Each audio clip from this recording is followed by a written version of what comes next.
பெரிய சிக்கலில் எடியூரப்பா. போக்சோ வழக்கில் பிடிவாரண்ட். வழக்கின் பின்னணி என்ன? இதுவரை நடந்தது என்ன? கர்நாடகா முன்னாள் முதல்வரும் பாஜக மூத்த தலைவருமான எடியூரப்பாவுக்கு போக்சோ வழக்கில் ஜாமீனில் வெளிவர முடியாத பிடிவாரண்ட் பிறப்பிக்கப்பட்டுள்ளது.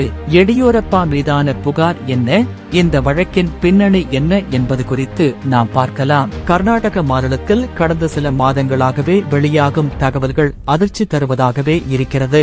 சமீபத்தில்தான் பிரஜ்வல் பலாத்கார வழக்கில் கைது செய்யப்பட்டிருந்தார். இதற்கிடையே இப்போது கர்நாடக முன்னாள் முதல்வரும் பாஜக மூத்த தலைவருமான PS எடியூரப்பாவுக்கு போக்சோ சட்டத்தின் கீழ் ஜாமீனில் வெளிவர முடியாத கைது வாரண்டை பெங்களூர் நீதிமன்றம் பிறப்பித்தது. எந்த வழக்கில் எடியூரப்பாவுக்கு பிடிவாரண்ட் பிறப்பிக்கப்பட்டது? இந்த வழக்கின் பின்னணி என்ன என்பது குறித்து நாம் பார்க்கலாம்.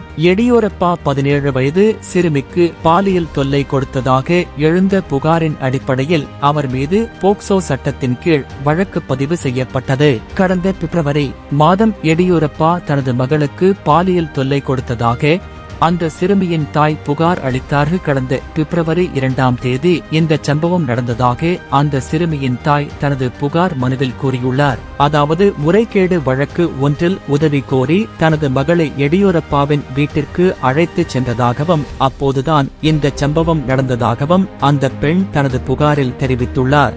எடியூரப்பாவை பார்க்கச் சென்ற போது முதலில் தன்னிடம் கொஞ்ச நேரம் பேசிய எடியூரப்பா பிறகு தனது மகளை ஒரு ரூமிற்குள் அழைத்துச் சென்று விட்டதாக அந்த பெண் கூறியிருக்கிறார். கொஞ்ச நேரம் கழித்து தனது மகள் திரும்ப வந்ததாகவும் என்ன நடந்தது என கேட்டபோது எடியூரப்பா தனக்கு பாலியல் தொல்லை கொடுத்ததாக கூறியதாகவும் புகார் அளித்து அந்த சிறுமியின் தாய் கூறுகிறார். முதலில் எடியூரப்பாவுக்கு எதிராக புகார் அளித்து பயந்ததாகவும் இருப்பினும் தனது மகளுக்கு நியாயம் கிடைக்க வேண்டும் என்பதற்காகவே புகார் அளிக்க முன்வந்ததாகவும் பெண் தெரிவித்தார். புகார் அளித்த இந்த சிறுமியின் தாயாருக்கு 54 வயதாகிறது. அவர் கடந்த மே மாதம்தான் நுரையீரல் புற்றுநோயால் உயிரிழந்தது குறிப்பிடத்தக்கது. விசாரணை. இந்த வழக்கு முதலில் சதாசிவநகர் போலீஸ் நிலையத்தில் பதிவு செய்யப்பட்ட நிலையில் அவர்கள் வழக்கு விசாரணையை தொடங்கியுள்ளனர். இதற்கிடையே கடந்த மார்ச் 14ஆம் தேதி கர்நாடக டிஜிபி அலோக் மோகன் உத்தரவை தொடர்ந்து இந்த வழக்கு கர்நாடக சேடிக்கு மாற்றினார். அவர்கள் எடியூரப்பாவின் குரல் மாதிரியை கடந்த ஏப்ரல் மாதம் சேகரித்தனர். இந்த வழக்கு குறித்து விசாரணைக்கு நேரில் ஆஜராகும்படி எடியூரப்பாவுக்கு சேடி சம்மன் அனுப்பியது.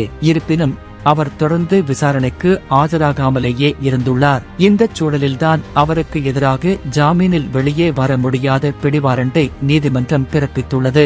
விசாரணைக்கு ஆஜராக எடியூரப்பாவுக்கு மீண்டும் சம்மன் அனுப்பப்பட்டுள்ளதாகவும் அவர் ஆஜராகவில்லை என்றால் கைது நடவடிக்கை எடுக்கப்படும் என அம்மாநில உள்துறை அமைச்சர் பரமேஸ்வரா தெரிவித்துள்ளார். மறுப்பு. அதே நேரம் தனது மீதான குற்றச்சாட்டுகளை எடியூரப்பா திட்டவட்டமாக மறுத்துள்ளார். அரசியல் காழ்ப்புணர்ச்சி காரணமாகவே தனக்கு எதிராக இந்த புகார் அளிக்கப்பட்டுள்ளதாகவும் அவர் தெரிவித்துள்ளார். மேலும் தன் மீது பதிவு செய்யப்பட்ட FIR-ஐ ரத்து செய்ய அவர் ஏற்கனவே வழக்கு தொடர்ந்திருந்த நிலையில் இப்போது முன்ஜாமீன் கோரியும் மனு தாக்கல் செய்துள்ளார். அந்த மனு இன்று விசாரணைக்கு வருவது குறிப்பிடத்தக்கது.